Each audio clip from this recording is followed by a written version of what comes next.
দারুণ ব্লগ। তো গাইস আজকে হচ্ছে কি ব্লগ, তো চলুন গাইস আমিও রেডি আছি আপনাদের জন্য ব্লগের জন্য। লাবু আমার সামনে আমি ফার্স্ট টাইম লাবু দেখে একদম অবাক ভাই, তো ভালো একটা লাবু অ্যান্সার। এটাকে খুলবো এখন, আগে থেকে এটা খোলা ছিল। তো এটা আমি দেখবো না, গাইস, এটা আমি দেখবো না, আমি এটা কিছু মানে ইউটিউব করে নেই, এটা আমি দেখাবো না কার্ডটাকে, আমি নিজেও দেখবো না, এটা দেখে দিচ্ছি পিছনে। ওকে আমি এবার লাবু আনবক্সিং করবো গাইস। এই যে লাবু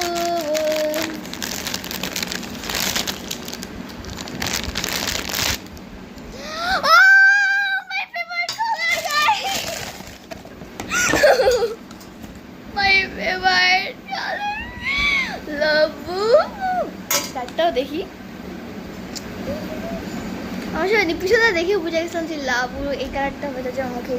আর এখানে ছিল এগুলো কালার, আমি মানে ঠিক করছিলাম আমি আন্টিরটা পাইলে ভালো হবে, আল্লাহ আমাকে আন্টিরটাই দিয়ে দিছে। এখন হচ্ছে ও আনবক্সিং করবে, ও পেয়েছে লাবু। ওকে এখন আমি অনেক এক্সাইটেড। কাটনি কি কাটার পরে দেখো আছে। আচ্ছা ই করো, কার্ড কোথায় কার্ড? আচ্ছা ভিডিও কার্ড আমি দেখবো না, কার্ড আমরা দেখবো না যে কার্ডের মধ্যে কি আছে আসলে। কার্ড বাংলাদেশ এটা দেখ করে আবার খুব দাম খুলে সিক্রেট লাবু। ও পেয়েছে সিক্রেট লাবু। আল্লাহ আরে এই যে কাটটা আর কার্ড দেখি, ওর কার্ডের সাথে এইটা ও আসলে কি সিক্রেট লাবু পাইছে, কিন্তু মেচি না, তার মানে সিক্রেট লাবু। ও সিক্রেট, ওর ভাগ্য অনেক ভালো, আমি আন্টিটা পাইছি।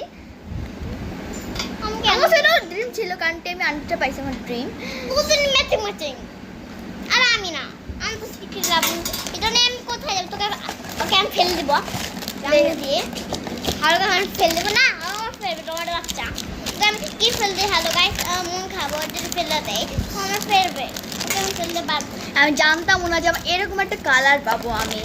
আমিও জানি এরকম সিক্রেট লাবু পাবো, তোমরা এরকমই আগের বারও কিনে নেই। তাও এই আমি ভিডিওটা দেখছি, কিন্তু আমি ধরার পর আমার লাবু বুকটা কাঁপতেছিল, বুকটা পুরো হাত পা কাঁপতেছিল। আর আমার ধরার পর তো মনে হইতেছে যে আমি খুলি নেই, তাও মধ্যে এখনই খুলে ফেলি গা। এটা বড় মন দিয়েছিল।